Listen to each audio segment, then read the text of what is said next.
L'incontournable. Mettez-vous en ligne, mes frères, sœurs. Mettez-vous en ligne en CLC. Hein? Mettez-vous en ligne en CLC, c'est très important. L'incontournable. L'incontournable. Mettez-vous en ligne en CLC en même temps. Donc, aujourd'hui, on va analyser la situation. On va analyser la situation mondiale. Cette politique mondiale qui se passe en ce moment, nous allons faire une analyse profonde. Alors, donc, connectez-vous, partagez le direct et n'hésitez surtout pas à vous abonner, si Dieu qui est compris. Abonnez-vous sur ma page, massivement, parce que ici, nous sommes là pour éclairer les gens. Nous ne sommes pas là pour plaisanter. Avec cette page, ce sont des analyses profondes que nous faisons. Atia, mettez-vous en ligne. Partagez le direct. N'hésitez surtout pas à partager ce direct, parce que ce direct va nous permettre de comprendre beaucoup de choses. L'incontournable. Alors, donc, comme je le partage déjà, vous aussi partagez-le dans les groupes, sur vos murs, taguez vos amis, vos connaissances, vos proches, vos familles, et permettez à tout le monde de suivre ce direct, parce que ça va nous permettre de comprendre beaucoup de choses. L'incontournable. L'incontournable. L'homme dont on parle. Ah, hey, on est les bons. Compris. Compris. Le voilà. Donc, connectez-vous, on se laisse en même temps. En même temps, mieux. Laissons-nous. Il faudrait que ça soit clair. J'espère que les gens sont là. Alpha Julien. Bonne arrivée à vous, Maître Alpha, l'incontournable Poutine. Exactement. Poutine l'incontournable. L'homme dur. Il ne s'appelle pas Poutine, il s'appelle Vlado. C'est son surnom. Le président Vlado. Ça, c'est son petit surnom. Donc, désormais, appelez-le Vlado. Ne l'appelez plus Poutine. Ça, c'est son nom de caresse. Donc, mettez les étoiles, donnez-moi les étoiles quand même. Payez les étoiles. Les étoiles ne sont pas chères. Avec 1 euro, ce sont des petits dons que vous donnez. Donc, c'est une manière de nous encourager, de m'encourager de faire des directs. Ensemble, nous allons faire des analyses profondes et tout ça. Donc, donner les étoiles, c'est très important. Alors, il est quelle heure déjà?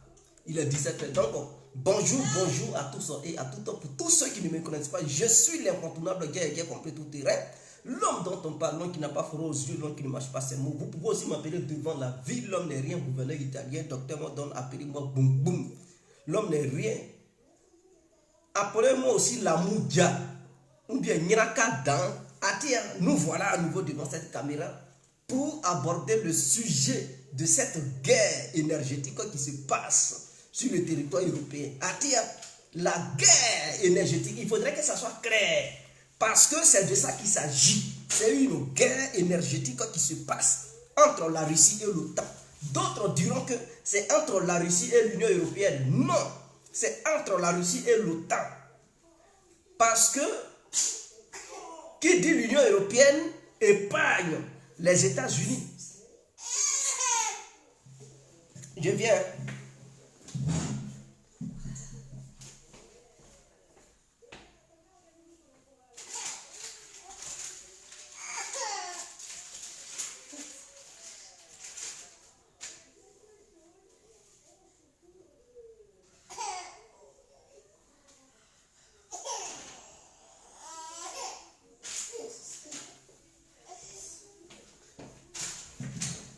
Alors, qui dit l'Union européenne, du coup, écarte les États-Unis. Or, ce que nous voyons, ce n'est pas une guerre énergétique uniquement entre les Européens et la Russie. C'est une guerre énergétique qui dépasse même l'entendement de l'Union européenne.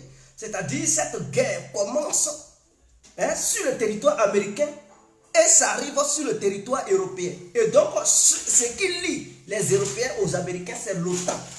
Donc, l'OTAN est une branche armée de l'UE. et des États-Unis.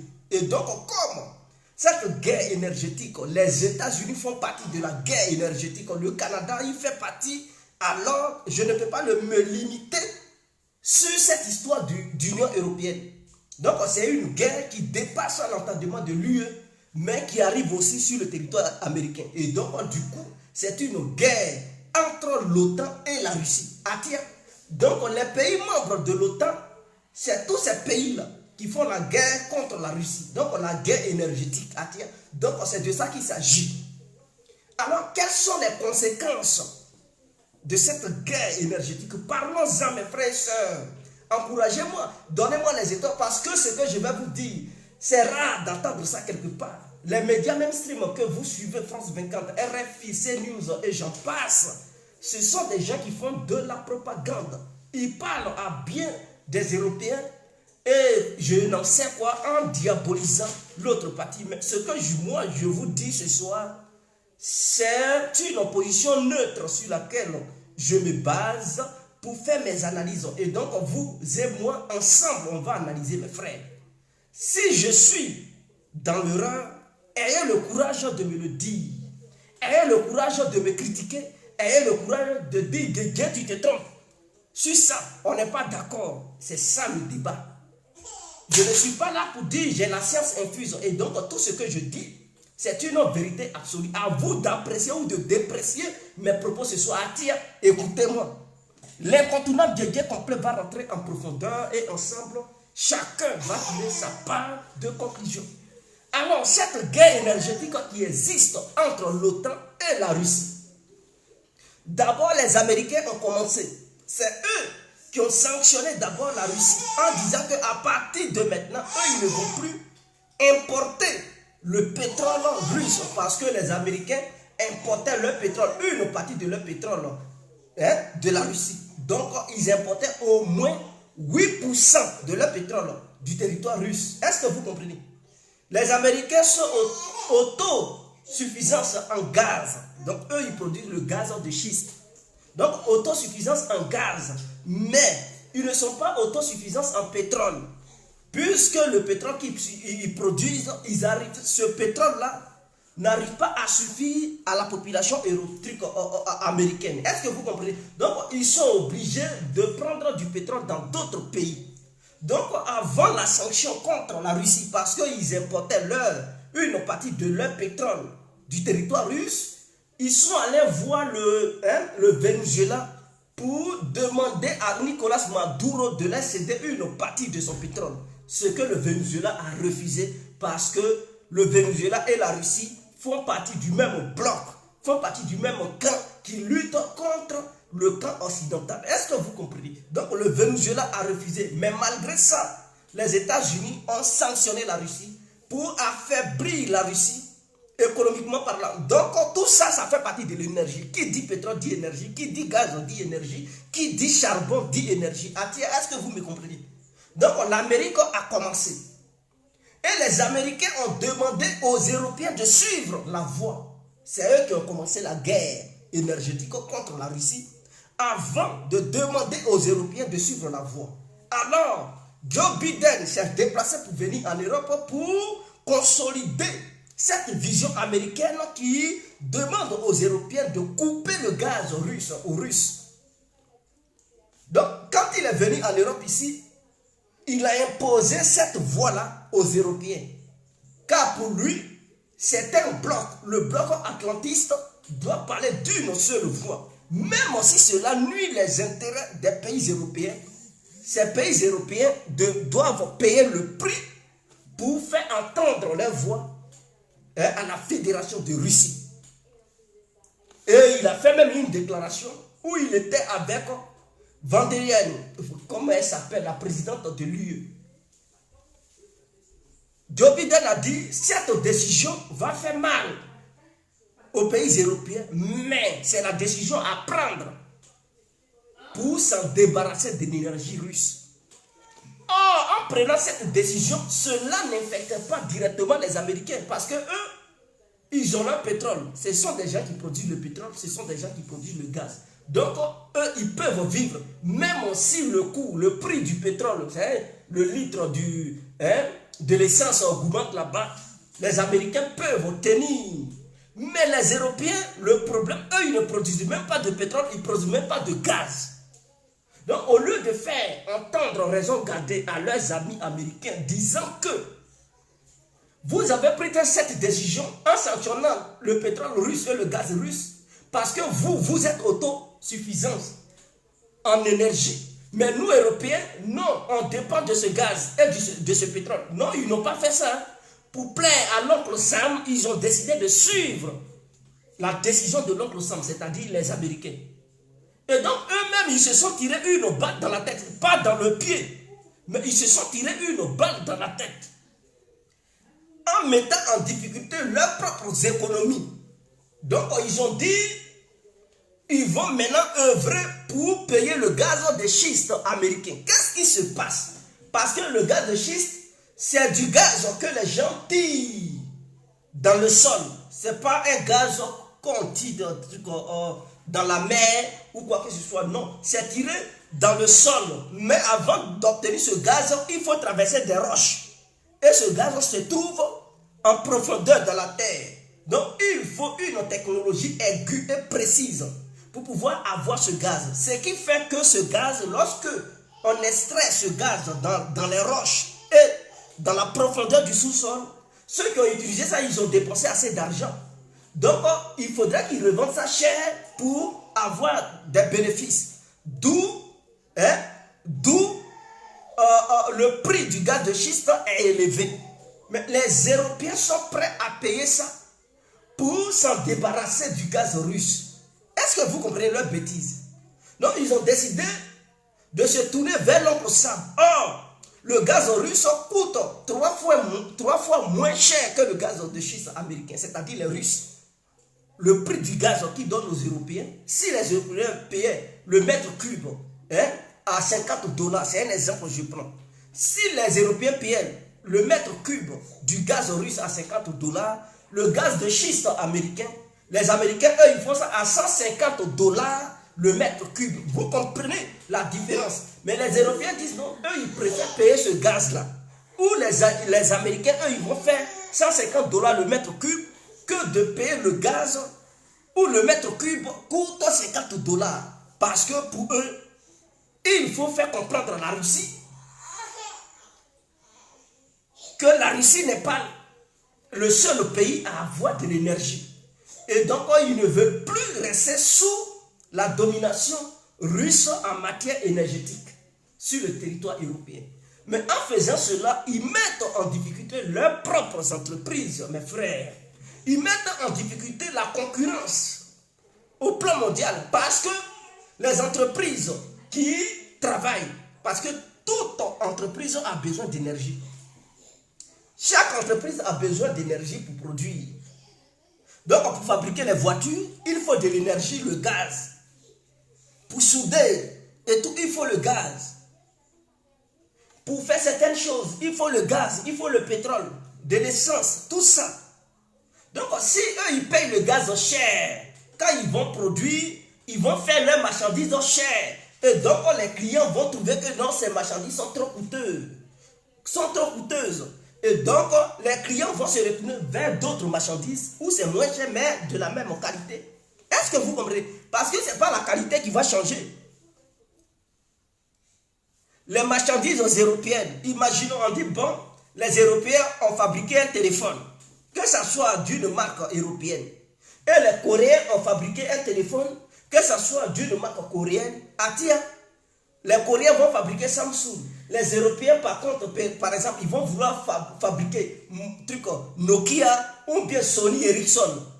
Quand ils vont mettre ça sur le marché, puisque les Européens payent le gaz plus cher, 3 fois plus cher qu'ils le payaient auparavant, le prix du téléphone de Sony Ericsson va augmenter. Or, le prix du Samsung ne va pas augmenter, ça va rester au même truc, mais c'est la même technologie. Donc, toi qui es le petit Ivoirien, le petit Africain, quand tu vas voir ces deux téléphones, tu vas payer lequel? Ils vont te dire non, Sony Ericsson coûte au moins 6 millions. Mais le Samsung coûte, ça coûte 500 000 francs CFA. Tu vas payer lequel? Mais tu prends Samsung. Parce que tu sais qu'avec Samsung, c'est la meilleure des qualités. Mais avec Sony Ericsson, c'est cher. Donc, du coup, tu vas te tourner vers Samsung. Ce qui va faire que les sociétés occidentales, les entreprises occidentales vont chuter. Puisqu'ils vont produire, elles vont produire. Mais, sur le marché, leurs marchandises vont être très coûteuses. Et donc, il n'y aura pas assez de clients. Les gens vont fuir leurs produits. Or, comme ils payaient le pétrole russe moins cher, le gaz russe moins cher, ils fabriquaient et ils étaient compétitifs sur le marché international. Est-ce que vous comprenez? Mais en dehors de ça, il y a un problème. La consommation européenne d'ailleurs, c'est-à-dire les citoyens européens qui consomment l'énergie. Parce que l'Europe n'est pas comme l'Afrique. Quand je dis l'Europe n'est pas comme l'Afrique, je fais allusion à quoi? Je fais allusion au climat. En Europe ici, le climat n'est pas pareil que celui de l'Afrique. En Afrique, il y a le soleil. Le petit Africain n'a pas besoin de chauffer sa maison pour dormir. Je dis bien, le petit Africain, lui là, il n'a pas besoin de chauffer sa maison pour dormir. Mais en Europe, il y a des périodes où tu es obligé de chauffer ta maison. Sinon, si tu ne chauffes pas ça, tu vas mourir congelé. Est-ce que vous me comprenez même? En Afrique, gazo, pas gazo, tu vas vivre. Parce qu'il y a le charbon de bois. Si tu n'as pas préparé sur cuisinier, tu peux préparer sur ton charbon. Il y a fourneau. Tu peux prendre le charbon de bois pour préparer.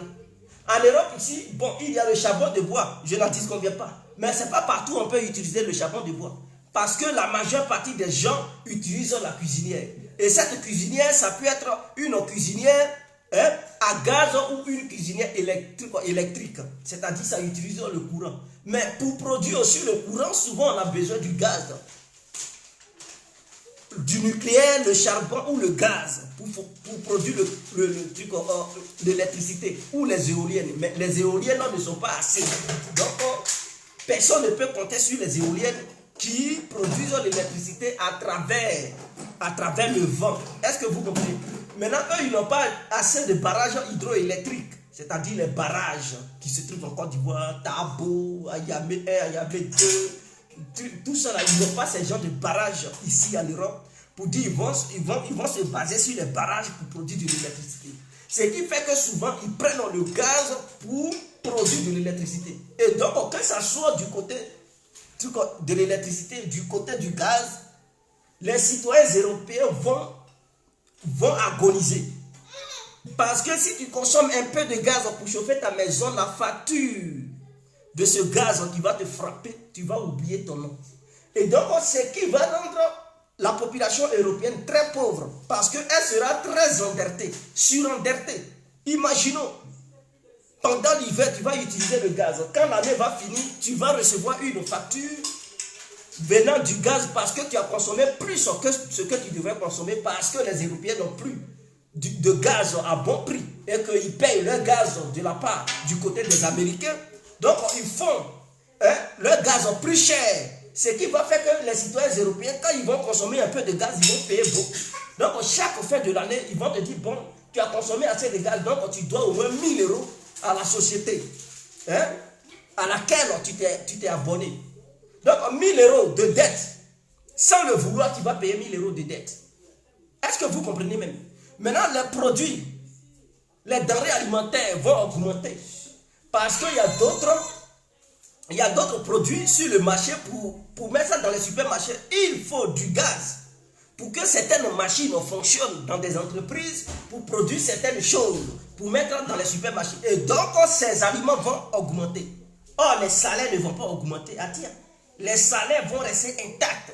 Ce qui va avoir assez d'impact sur la population. Et donc, en retour, la population européenne va être très pauvre. Est-ce que vous comprenez? Ce qui soulèvera des révoltes en Europe. Ils parlent beaucoup, mais quand vous faites une analyse profonde, aiguë et précise, vous comprendrez que d'ici 2 ans, en Europe, ça sera le chaos total.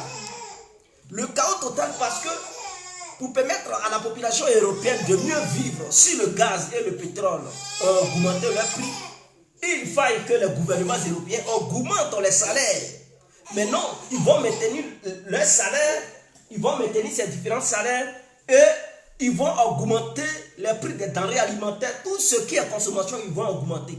Et donc, du coup, le citoyen européen ne pourra plus s'en sortir. Tu as un petit salaire et tu vas payer beaucoup pour manger. Est-ce que vous comprenez?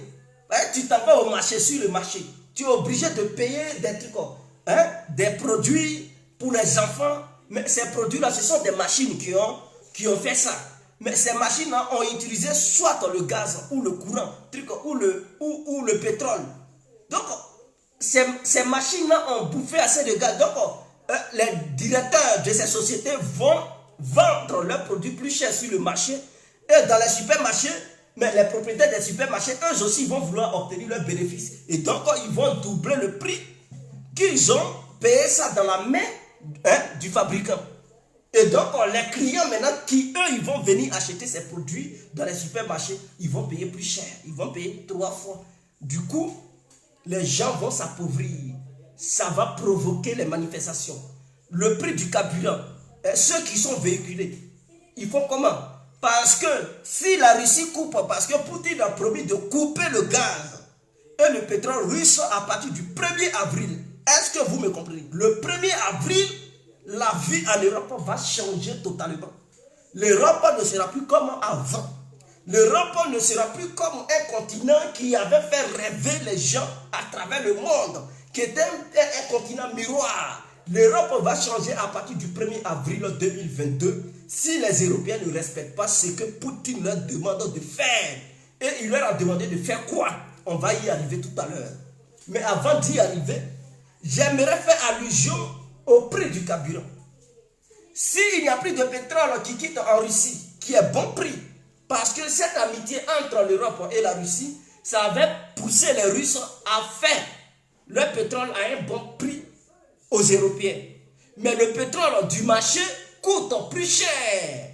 C'est-à-dire, le pétrole du Golfe, les Saoudiens, les Qataris, le pétrole, ils font ça beaucoup cher.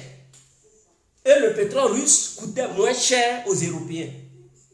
Donc, quand Poutine a exigé à ce que son pétrole soit acheté en roubles, les Européens disent qu'ils ne veulent pas, qu'ils veulent acheter le pétrole en dollars ou en euros. Comme si c'est eux qui décidaient.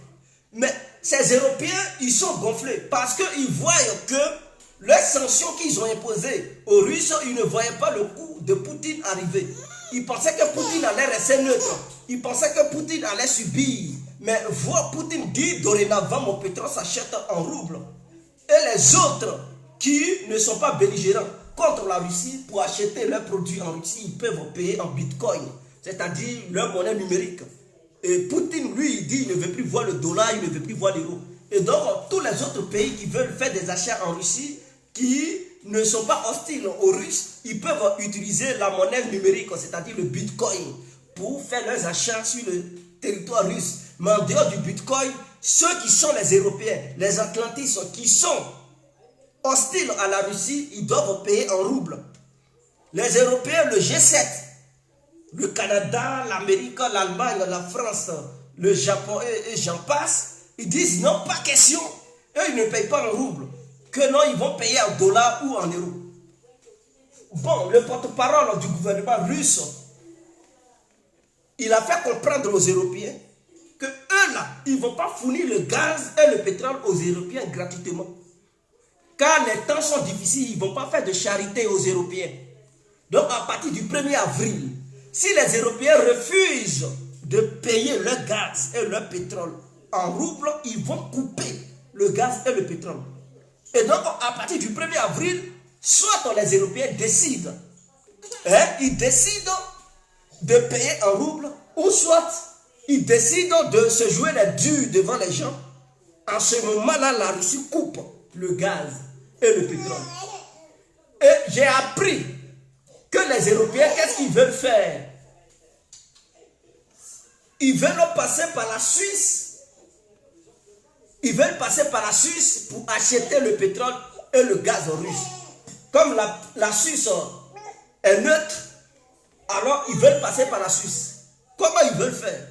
Ils veulent demander aux Suisses de commander beaucoup. De passer assez de commandes auprès de la Russie.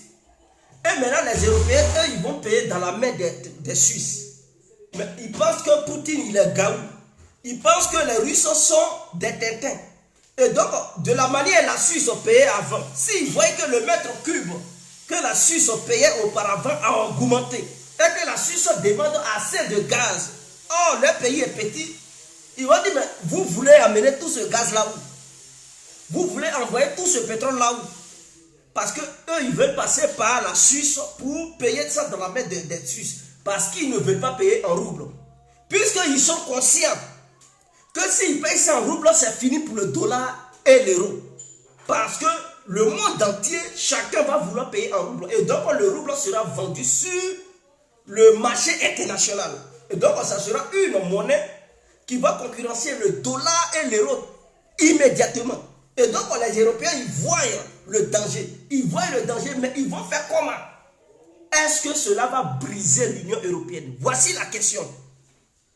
Est-ce que si Poutine décide de mettre fin, je dis bien, de mettre fin à l'exportation du gaz et du pétrole russe sur le territoire européen, est-ce que cela va pousser certains pays européens qui, eux, ils veulent la stabilité monétaire, la stabilité économique, ils veulent la stabilité politique de leur pays et l'émergence de leur pays sur le territoire européen? Est-ce que ces pays-là vont dire, bon, on reste solidaire malgré que cela nous pourrit la vie, on reste solidaire à la décision de l'UE, ou on se sépare de l'UE pour aller négocier des contrats individuels avec la Russie? Voici la question qui se pose. Parce que là, il ne s'agit plus de trucs de l'UE, il s'agit de sauver ton peuple, il s'agit de stabiliser ton économie, il s'agit de compétir sur le marché international.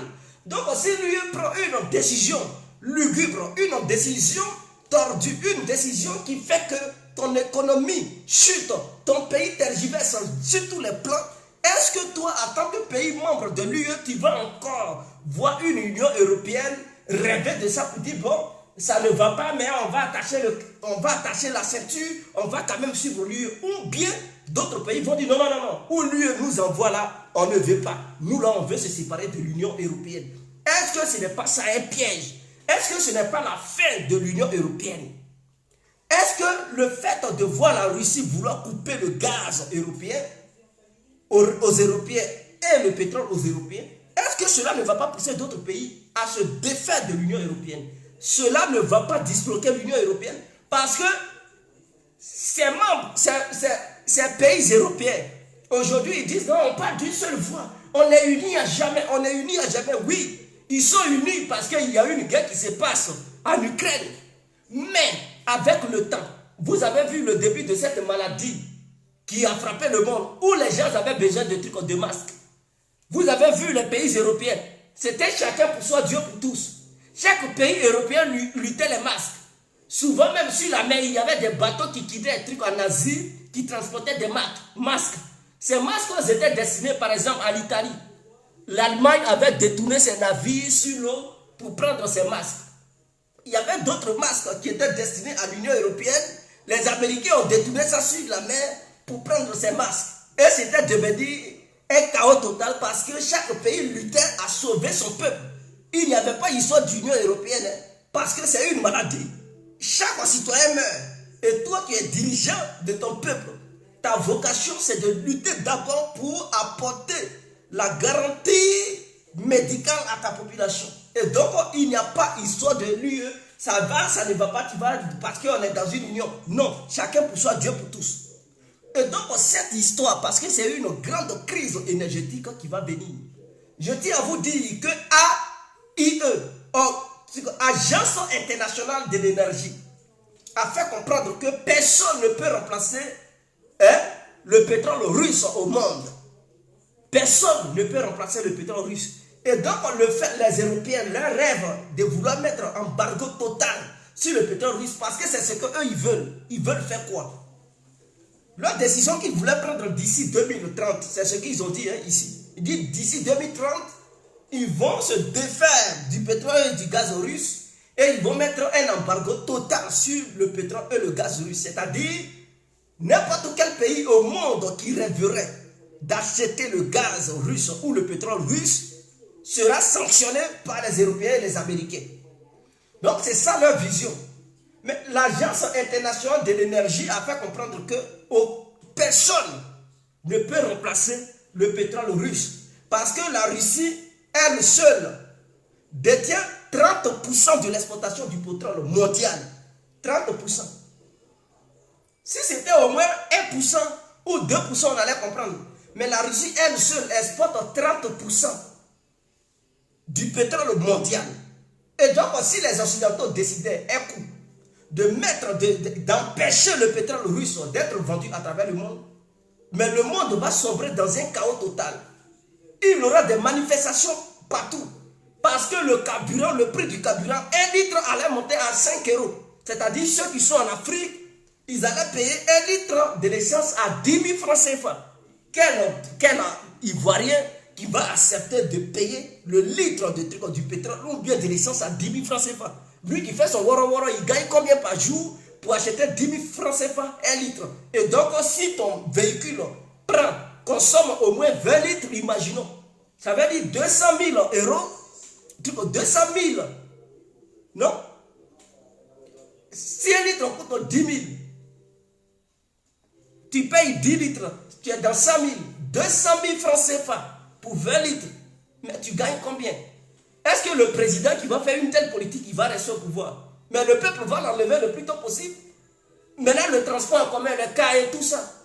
Mais les propriétaires de ces compagnies vont faire le ticket du car à combien? Pour voyager d'Abidjan à Divo. Ils vont dire, mais il faut payer 100 000.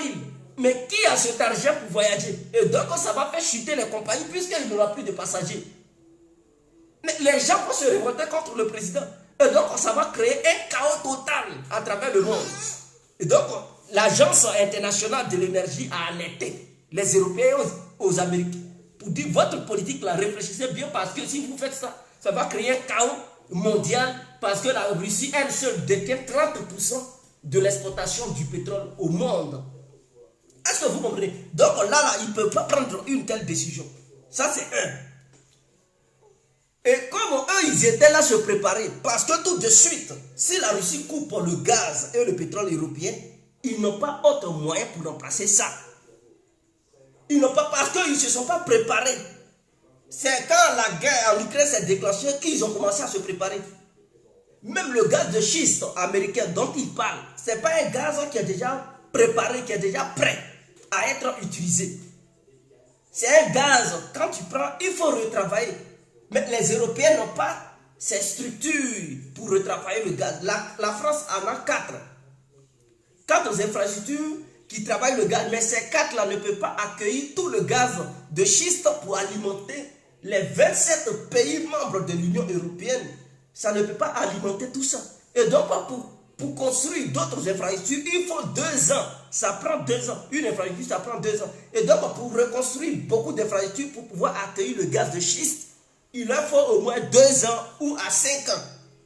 Maintenant, comme ils ne sont pas prêts, il leur faut du temps pour construire des infrastructures, des usines qui vont retravailler ce gaz de schiste. Quand ça va quitter en Amérique par le biais du bateau, le bateau va verser ça là-dedans. Et de là-bas, ils vont travailler ça pour mettre ça dans les tuyaux de raffinerie pour partager ça dans les maisons et dans les sociétés. Maintenant, ils ne sont pas encore prêts. Ils vont faire comment? Ils vont faire comment pour remplacer le gaz et le pétrole russe? Voilà le problème. Maintenant, Poutine, lui, il dit qu'il va couper ça cette semaine. S'ils ne lui garantissent pas que désormais ça va être payé en roubles, le vendredi qui vient là, à Tia, il n'aura plus de gaz et du pétrole russe sur le territoire européen. Et donc, eux, ils vont aller chercher ça où? Ils vont aller chercher ça où? Puisque la Finlande dépend de la Russie à 100%. La Finlande. Il y a aussi la Suède qui dépend aussi de la Russie. La Pologne, l'Allemagne, la Hongrie. La Hongrie, c'est 100% aussi. Viktor Orban, c'est 100% du gaz russe. L'Ukraine, là, on n'en parle même pas. Les Ukrainiens eux-mêmes, c'est grâce au gaz russe qu'ils gagnent un peu de milliards c'est grâce à un peu d'argent, ils gagnent un peu de milliards par mois et puis ils bouffent. Grâce au gaz russe qui traverse l'Ukraine, ils gagnent 2 milliards de dollars par mois. Maintenant, si la Russie ferme ça, les Ukrainiens, avec la destruction de leur pays, ils ne vont plus avoir ces 2 milliards par mois. Et donc, du coup, ça va encore faire chuter leur économie. Donc, quand les Européens ne vont plus être concurrents sur le plan mondial, est-ce qu'ils auront les moyens pour reconstruire l'Ukraine? Ils vont leur vendre des illusions. Mais tout ça, c'est l'Amérique qui va gagner. Et les Européens, ils vont sombrer. Ça va être le chaos en Europe ici. Parce que le gaz de schiste américain qui va venir en Europe, ils ne vont pas donner tout ce gaz aux Finlandais. Puisqu'ils ont besoin du gaz russe à 100% pour faire fonctionner leur pays. Donc quand le gaz va venir en Europe, les Européens vont vouloir partager ce gaz, mais ça ne va pas les suffire. Ça ne va pas suffire aux Européens. Et l'Amérique a fait comprendre que non, elle peut donner 50 milliards de mètres cubes aux Européens. Que c'est ce qu'elle peut donner. C'est ce qu'elle peut avoir. Ce qui fait au moins 10% de ce que la Russie donne aux Européens. Or, la Russie donne 40% aux Européens. L'Amérique dit qu'elle peut tout simplement obtenir 10%. Mais les autres 30%, qui va donner? Ils sont allés voir Qatar. Qatar dit non, on ne peut pas. Ils sont allés voir l'Arabie Saoudite. Eux, ils disent non. Ils sont allés voir l'Algérie. L'Algérie dit non, on ne peut pas. Bon, les autres 30% là, qui va donner? Voici le problème, voici l'affaire.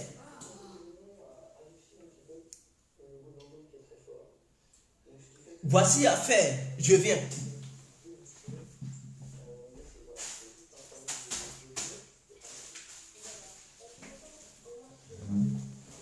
Et quand ça sera coupé, quelles seront les répercussions en Afrique? Le problème, c'est que la violence va grimper en Afrique. Pourquoi? Parce que les Européens seront dans le besoin du gaz et du pétrole. Donc la France va multiplier sa violence sur le territoire africain. C'est-à-dire la France va vouloir tous les marchés gaziers et tous les marchés pétroliers du continent africain pour pouvoir être en mesure d'être un pays producteur de gaz et de pétrole ici en Europe, pour vendre ça aux autres pays européens pour pouvoir gagner, pour avoir gain de cause. Je viens, viens. Bravo. Est-ce que vous comprenez? Si le gaz manque en Europe, si la Russie coupe, la France va se retourner vers l'Afrique parce qu'elle compte sur l'Afrique. Voilà pourquoi ils sont zélés. Le président français, il est zélé. Et il se dit, sur le continent africain, il y a du gaz, il y a de l'uranium. Et donc, dans n'importe quel pays en Afrique, où il va avoir l'uranium, où il va avoir le gaz, où il va avoir le pétrole, si ces pays ne coopèrent pas massivement avec la France, il aura des coups d'État pour pouvoir mettre des marionnettes qui vont être les caniches de la France, de Paris, pour que Paris oblige ces gens-là à signer des contrats avec les sociétés d'exploitation françaises sur le territoire pour que la France, elle seule, puisse avoir tous ces marchés sur le territoire africain. Comme ça, quand les produits vont arriver en France, alors la France, elle, à son tour, va revendre le gaz et le pétrole aux autres pays européens parce que la France est consciente que le pétrole et le gaz vont manquer en Europe. Est-ce que vous comprenez? Mais elle va vouloir acheter le gaz et le pétrole à bon marché en Afrique, c'est-à-dire plus bas, et revend ça cher. Je prends le cas de l'uranium. Vous savez que la France vend de l'uranium aux Européens. Pourquoi la France demande aux autres pays européens de construire des centrales nucléaires? Parce que l'énergie nucléaire est l'énergie la plus fiable au monde. Pourquoi? Parce que la France contrôle des gisements nucléaires, des gisements de l'uranium à travers l'Afrique, à travers le Kazakhstan. Le Kazakhstan, voilà. Il y a un grand gisement d'exploitation d'uranium. Et la France contrôle ça. La France contrôle celui du Niger. La France contrôle aussi Il y a un autre gisement en Asie centrale. Donc, quand la France prend ce gisement de l'uranium, la France, elle, à son tour, travaille ça, transforme ça et revend le nucléaire aux autres pays occidentaux. Et donc, la France gagne plusieurs milliards d'euros dans cette histoire du nucléaire. Et comme la France maintenant est consciente que ce ne sont pas tous les pays européens qui sont dotés du nucléaire et que d'autres pays européens ont besoin du pétrole et du gaz pour faire fonctionner leurs énergies dans leur pays, alors la France sera obligée d'être brutale, sauvage en Afrique. Elle était déjà sauvage, elle était déjà brutale, mais elle va encore augmenter la violence pour pouvoir s'emparer des gisements pétroliers et gaziers du territoire africain, les exploiter et les revendre aux Européens et se faire passer pour celle qui remplace la Russie en Europe. Est-ce que vous comprenez? Donc les Africains doivent s'attendre à ça. C'est ça les répercussions sur le territoire africain. Et puisque l'Afrique l'Afrique produit, mais elle paye assez de produits à l'extérieur de l'Afrique. Donc les produits, comme les Africains sont liés aux Européens, les Européens, comme ils ne seront plus compétitifs sur le marché mondial, parce que l'énergie va leur coûter très cher, ils vont imposer leurs matières qui sont coûteuses aux Africains. Et les Africains seront obligés de payer ça, parce que nous avons des caniches au sommet de nos différents États. Est-ce que vous comprenez? On a des caniches au sommet de nos différents États. Donc si nos gouvernements veulent acheter des choses, des marchandises en Europe, ils vont les vendre ça plus cher qu'auparavant. Et donc du coup en Afrique, ça va appauvrir le peuple africain. C'est-à-dire les gouvernements seront obligés de dépenser plus. Et en retour, ils ne vont plus rien avoir dans leur caisse. Ou quand ils vont dépenser plus, quand ça va arriver sur le marché africain, les gouvernements africains vont revendre ça plus cher à leur population.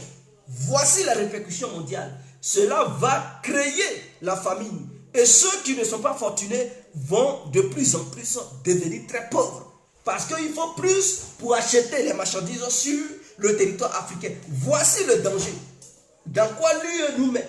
Et donc, est-ce que nous, Africains, on va les suivre dans leur démagogie politique de guerre énergétique, ou on va se défaire d'eux pour dire non, nous là, on est aussi libres. Ce que vous vendez cher là, nous, on peut avoir ça ailleurs, moins cher. Si ça peut coûter moins cher sur le marché russe, pourquoi pas les États africains devraient avoir le culot, le crack pour acheter ça directement avec la Russie, c'est-à-dire traiter directement avec la Russie. Puisque dorénavant, la Russie n'a plus besoin du dollar ou de l'euro.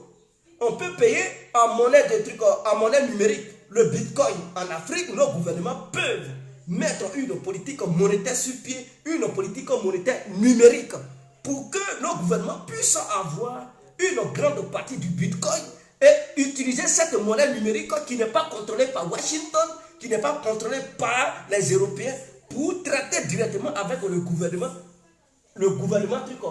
russe, avec d'autres gouvernements du monde qui acceptent cette monnaie numérique. Mais nos gouvernements ne vont pas faire ça. Ils vont rester là, attendre Paris décider à leur place. Attendre ce que Paris va dire, ce qui plaît à Paris pour donner ça à nos gouvernements. C'est malheureux.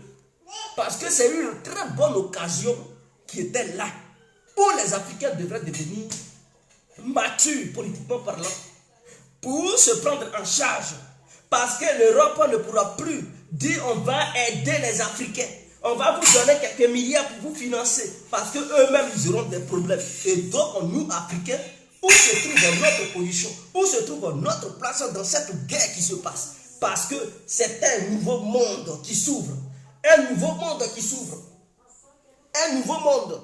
Le fait de s'apprendre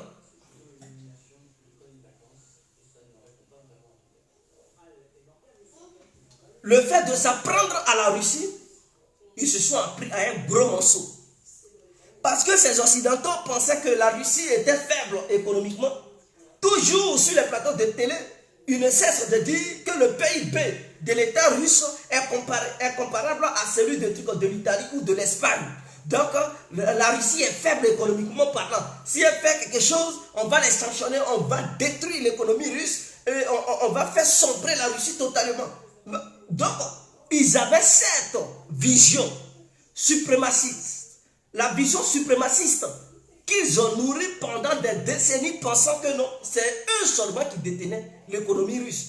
Mais ce qu'ils ont oublié, ils pensaient que si la Russie prenait une décision pour se défaire d'eux, c'était fini pour la Russie. Ils pensent qu'en dehors d'eux, il n'y a pas d'autre monde. Ils pensent qu'en dehors d'eux, il n'y a pas d'autres États.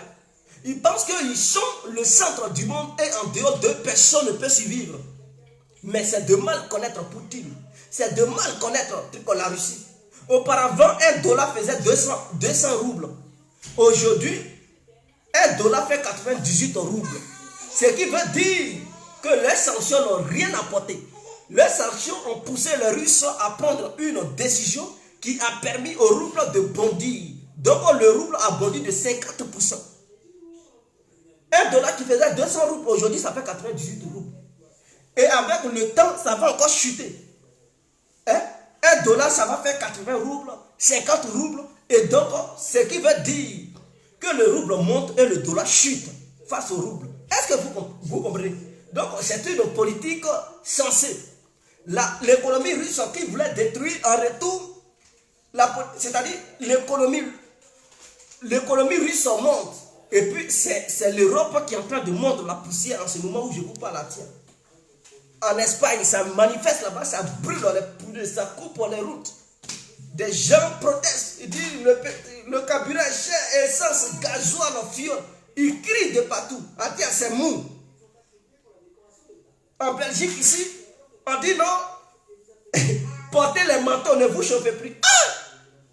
À cause de votre banditisme politique, il ne faut plus les gens vont se réchauffer. Ils n'ont qu'à porter un gros manteau pour dormir et puis ils vont mourir congelés. Regardez-moi des gens comme ça. Pendant que les Russes, eux, ils se chauffent, ils sont à l'aise, ils mangent leur gros pizza, leur shawarma. Il y a blé, ils ont blé. Ils mangent leur gros pain sucré, pain non sucré, baguette. Ils mangent matin, midi, soir. Ils mangent. Ils mangent ça. Et puis ça ne va nulle part. Est-ce que vous comprenez? Donc eux, ils nous disent en cas porter des manteaux. Pour plus on va utiliser assez le gaz. Donc les gens ne vont plus se réchauffer. Les gens ne vont plus préparer. Ils ne vont plus se laver parce qu'il y a c'est un système. Quand tu veux te laver, c'est lié directement au gaz et d'autres, c'est lié à l'électricité. Donc pour ceux dont eux sont liés au gaz, ils ne vont plus trop se laver. Par exemple, si tu te laves, ça va coûter cher. Parce qu'ils ont décidé de faire une politique où eux-mêmes, ils sont en train de se noyer pour plaire aux Américains. Mais on dit, dans la politique, il n'y a pas d'amis. Ce sont les intérêts qui comptent. Ils ont bénéficié du gaz russe pour construire l'Europe. Est-ce que vous comprenez même? Même depuis la guerre froide, quand il y avait même l'Union soviétique, les Européens bénéficiaient du gaz russe, du pétrole russe. Est-ce que vous comprenez? Et les Soviétiques, ils avaient toujours donné ce pétrole à bon prix aux Européens. Ils ont pris ce pétrole pour construire l'Europe. Pendant que d'autres pays payaient le pétrole cher sur le marché international. Ils payaient le gaz cher sur le marché international. Les Européens ont profité pour conquérir tous les marchés du monde. Pour s'imposer en tant que leader. Eux, ils sont devenus puissance économique. Aujourd'hui, à cause de Washington qui les jalouse, parce que les Européens, ils ne comprennent rien. Ils se disent qu'ils sont dans une alliance avec l'Amérique. Donc, tout ce que l'Amérique dit, eux, ils doivent suivre. Mais ils ne savent pas que l'Amérique ne veut pas une Europe forte économiquement parlant et militairement parlant. Ils ne savent pas. D'où cette histoire de l'OTAN. Parce qu'à chaque fois qu'ils veulent créer une force militaire européenne, les Américains s'opposent et leur demandent de ne pas créer une coalition militaire, mais que l'OTAN est là pour sécuriser l'Europe.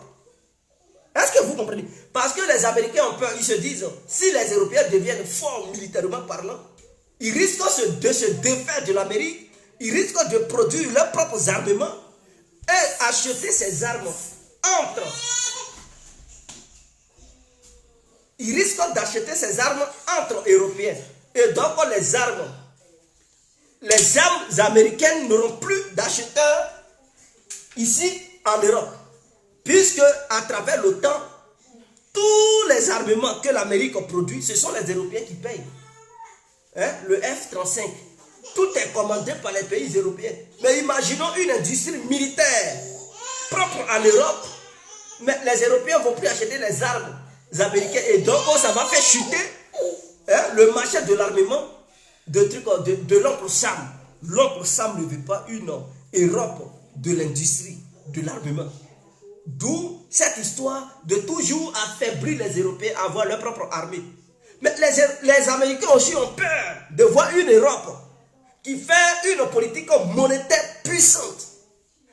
Parce qu'ils se disent, si les Européens deviennent indépendants économiquement parlant, et que leur monnaie s'impose, et qu'ils prennent une décision de faire une politique monétaire indépendante vis-à-vis de l'Amérique, les Européens risquent d'imposer l'euro en tant que première monnaie du monde. Et donc, si l'euro devient un concurrent direct du dollar, l'Amérique risque de perdre sa suprématie à travers le monde. Et donc, les Américains ne veulent même pas que l'euro fasse partie d'une monnaie qui fait la concurrence directe au dollar. Vous remarquerez que depuis que l'euro a été créé, c'était pour concurrencer le dollar, mais les Américains ont tué l'euro dans l'œuf. Ils ont fait de telle sorte que l'euro ne soit pas au premier plan et que le dollar prédomine sur toute monnaie qui puisse exister dans le monde. Et aujourd'hui, comme il y a eu une confrontation entre la Russie et la Chine, je dis entre la Russie et l'OTAN, les Américains, voyant que la Russie devient de plus en plus puissante, ils se disent non, on doit empêcher ce pays de devenir puissant. Parce que militairement parlant, la Russie est puissante dans une certaine technologie. Les armes hypersoniques, les Américains n'ont pas ça, les Européens n'ont pas ça. Donc la Russie domine. Donc les Américains ont peur, ils se disent, ah, aujourd'hui, dans certains missiles, les Russes sont forts. Mais si on les laisse continuer, ils vont dominer dans quoi? Est-ce qu'ils vont créer aussi des sous-marins hypersoniques, des avions hypersoniques? Ah, il faut détruire l'industrie militaire de la Russie. Il faut détruire l'économie russe pour faire chuter la Russie. Donc en faisant cela, l'Amérique aussi a une idée derrière. Détruire l'économie européenne pour que l'Amérique soit seule. Comme ça, si l'économie européenne est faible, l'Amérique pourra dicter ses règles à tous les pays européens. Parce qu'elle sera en position d'aide humanitaire vis-à-vis de l'Europe pour dire, bon, je vais aider les Européens en mettant un système sur pied pour dire plan Marshall pour aider les Européens. Et donc l'Amérique va conduire toute l'Europe du côté de la Chine pour combattre les Chinois. Voici leur vision. Parce que l'Amérique a voulu embarquer sa guerre commerciale, embarquer les Européens dans sa guerre commerciale vis-à-vis de la Chine, mais les Européens ont refusé. Ils ont dit non, nous on ne veut pas faire la guerre à la Chine. Et les Américains, ils savent que s'ils laissent la Chine d'ici 10 ans à 15 ans, ce n'est pas bon pour les Américains. Ils risquent de perdre leur puissance économique mondiale, qui est à la première place mondiale en ce moment. Et donc, ils veulent embarquer les Européens dans leur guerre commerciale face à la Chine. Qu'est-ce qu'il faut faire? Il faut affaiblir économiquement parlant l'Europe. Mais comment affaiblir l'Europe économiquement parlant? C'est en empêchant l'Europe d'avoir de l'énergie à bon marché. À bon marché. Et s'il n'y a plus d'énergie à bon marché, s'il n'y a plus d'énergie pour alimenter les industries, et et les sociétés européennes, mais l'Europe plonge. Parce que l'Europe n'a rien dans son sous-sol. Elle n'a pas de matières premières, de ressources minières. L'Europe est forte économiquement parlant parce qu'elle produit à travers ses industries. Mais ces industries, pour produire, là, ont besoin de l'énergie. Donc l'Europe, en demandant, les Américains, en demandant aux Européens coûte que coûte de les suivre dans leur politique face à la Russie pour détruire la Russie, derrière leur histoire de détruire la Russie, c'est une manière aussi de détruire l'Europe parce qu'ils poussent les Européens à prendre des décisions vis-à-vis de la Russie. Sachant bel et bien que les Russes ne vont pas rester les bras croisés, ils allaient rétorquer. Et donc, leur rétorsion, c'est de dire, vous payez notre truc au gaz et notre pétrole en rouble. Et comme l'Amérique voit que si les Européens cèdent cela, si les Européens commencent à payer le pétrole et le gaz russe en rouble, le blé va s'en suivre et d'autres matières dont les Européens ont besoin vont aussi être achetés en rouble. Les Américains voyant le danger, parce que si cela s'effectuait, si cela voyait le jour, c'est le dollar qui est mis en difficulté. C'est-à-dire, ceux qui vont acheter le rouble ne vont plus se limiter en Europe. Mais le Moyen-Orient, les pays arabes seront obligés d'acheter en rouble pour avoir leur blé à bon prix. C'est-à-dire, ils payent leur blé dans les mains des Russes. La Russie va dire, moi je ne veux plus de dollars, je ne veux plus de trucs. Donc la Russie va imposer le rouble aux Saoudiens, aux Marocains, aux Égyptiens, tout ce que vous pouvez connaître, aux Irakiens, aux Syriens. Donc aux Irakiens, aux Syriens et tout, eux tous ils vont acheter le rouble sur le marché international. Ce ne sont pas les Africains qui vont rester là les bras croisés. Ils auront besoin des armes russes. Donc eux aussi ils vont dire, bon, tiens, nous aussi on va acheter le rouble. Donc le rouble automatiquement devient une monnaie internationale à côté du dollar. L'Amérique voit un danger là. Donc les Américains disent, non, non, non, non, non. Dites aux Russes que vous n'allez pas accepter d'acheter leur pétrole et leur gaz en rouble. Donc les Européens, comme ils ont reçu l'ordre des États-Unis, ils disent on ne veut pas. Donc la Russie dit, bon, si c'est ça, on va couper. Les Américains demandent aux Européens, oui, s'ils veulent là, couper. Ils n'ont qu'à couper, que c'est le prix à payer. Vous comprenez? Ils disent, ça va faire mal, mais c'est le prix à payer pour faire entendre vos voix. Parce qu'on ne peut pas accepter que Poutine agisse cela. Et ainsi. Mais les Américains, en faisant ça, en poussant les Européens à agir cela, comme ça pénalise la compétitivité des industries européennes. Et ça va provoquer la famine en Europe. Ça va pousser d'autres industries à fermer ici en Europe. Des sociétés qui vont fermer.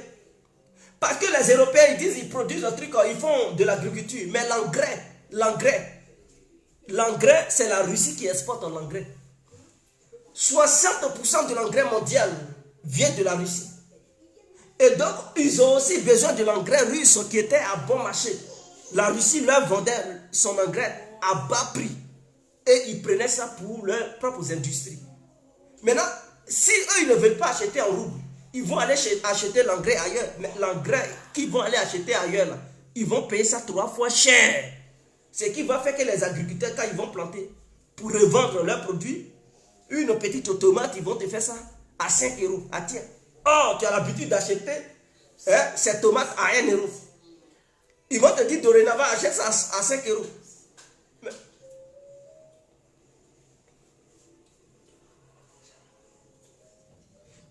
Les tomates ont déjà augmenté. Donc, tu avais pour habitude d'acheter la tomate à 1 euro.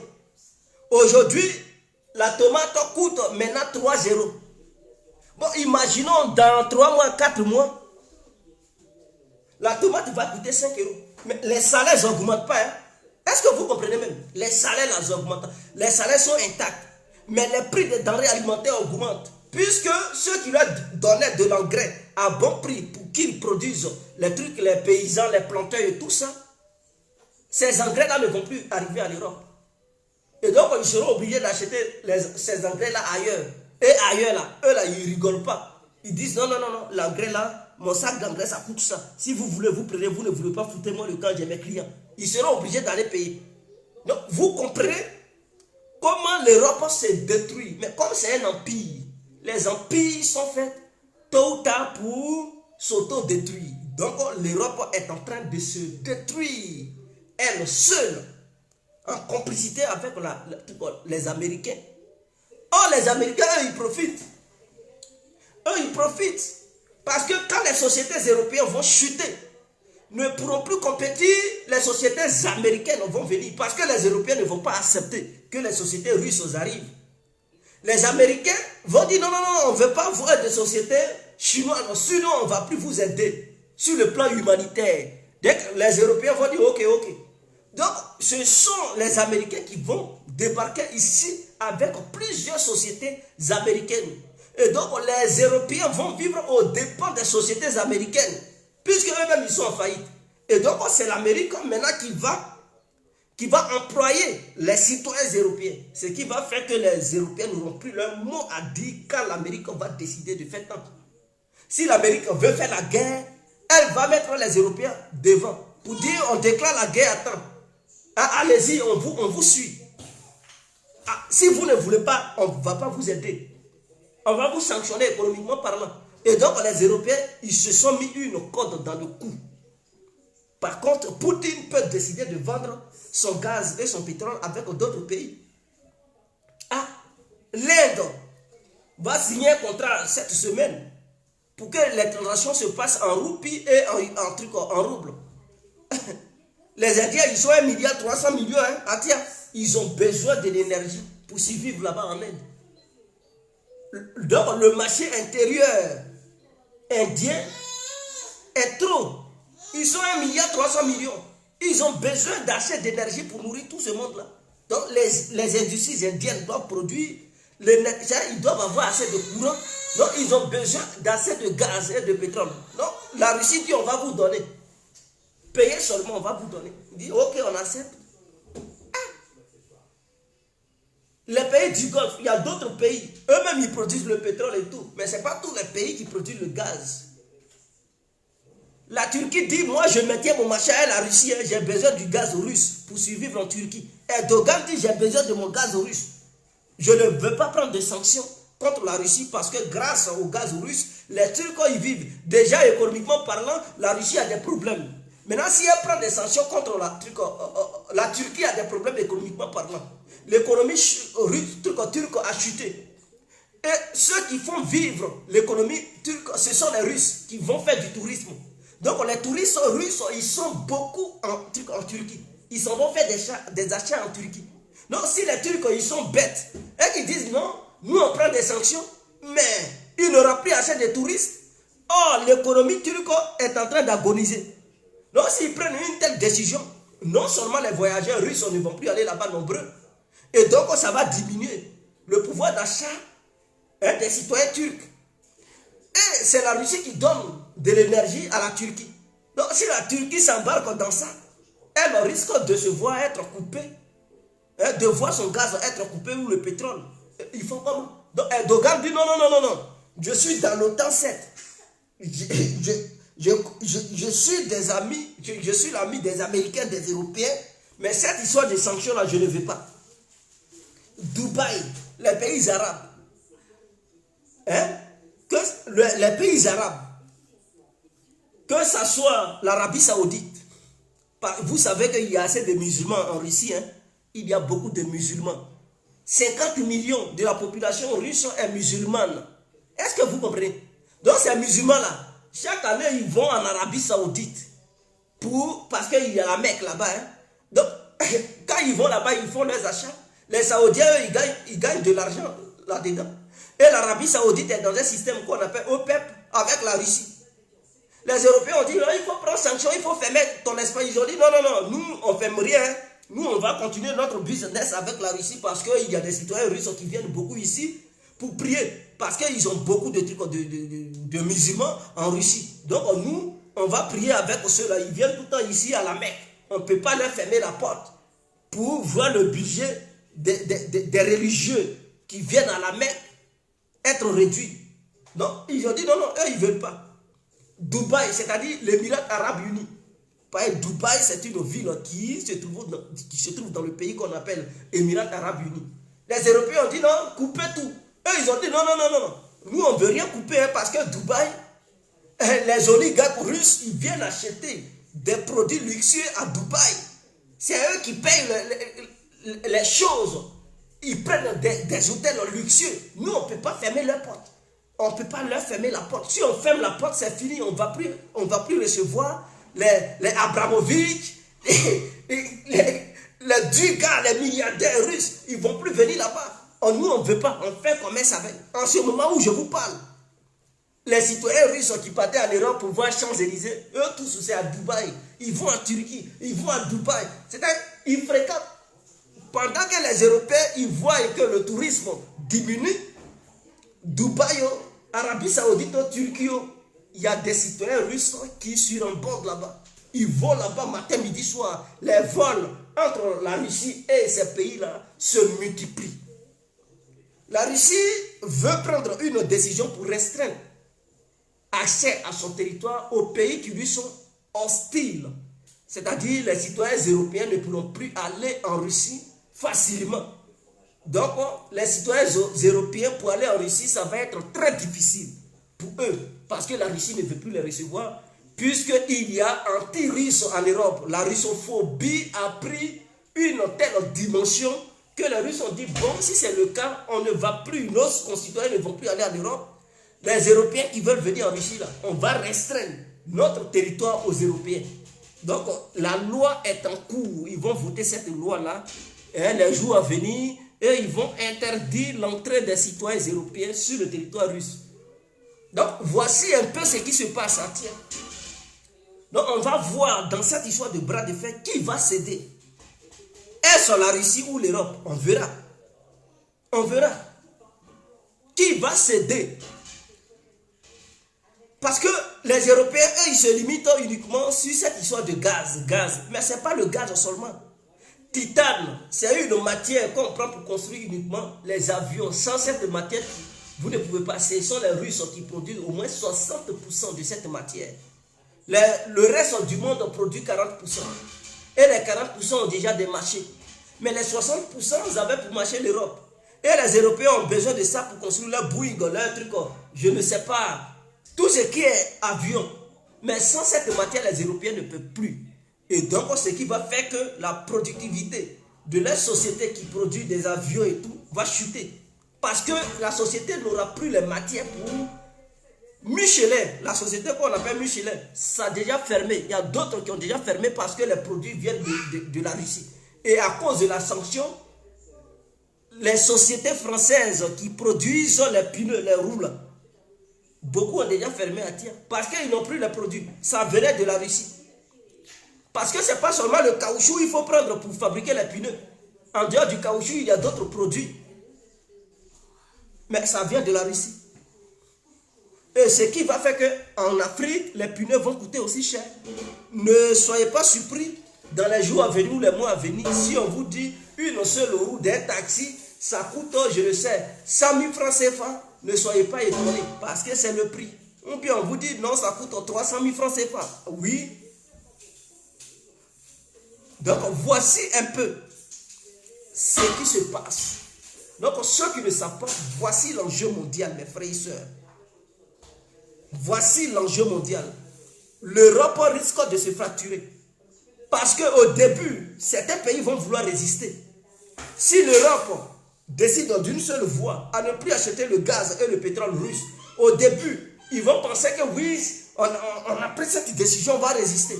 Mais quand ils vont dire 1 mois, 2 mois, 3 mois, 5 mois, d'autres pays vont commencer à dire non, non, non, nous on ne peut pas. On va faire des concessions. Nous on veut acheter ça en roubles. Et entre eux, Européens, ça va envoyer des discours. Si les Européens veulent s'opposer, ils vont vouloir quitter l'Union européenne. Est-ce que vous comprenez? Au début, ils vont être heureux. Mais avec les mois à venir, quand ils vont voir que ça pèse sur eux, entre eux là, ils vont vouloir se trahir. Ah, il y a des traites partout. Hein? Il y a des traites partout. C'est une question de survie. Si tu vois que ton pays ne peut pas survivre à la politique européenne, mais à quoi bon de rester là-dedans? des États vont vouloir se défaire de l'UE pour pouvoir commercialiser tranquillement avec la Russie, pour pouvoir garantir leur politique énergétique à bon prix avec la Russie. Et donc, vous comprenez? Donc, au début, ils vont être heureux, ils vont dire oui, oui, oui, oui, oui, oui, oui, oui, oui, on va être tant. Mais avec le temps, ils vont se trahir. Donc, l'Europe risque de sombrer, risque de se diviser. L'UE risque de se diviser s'il n'y a plus de gaz et du pétrole russe. Sur ce, on se lève. Demain, on parlera de la crise qui se passe en Ukraine.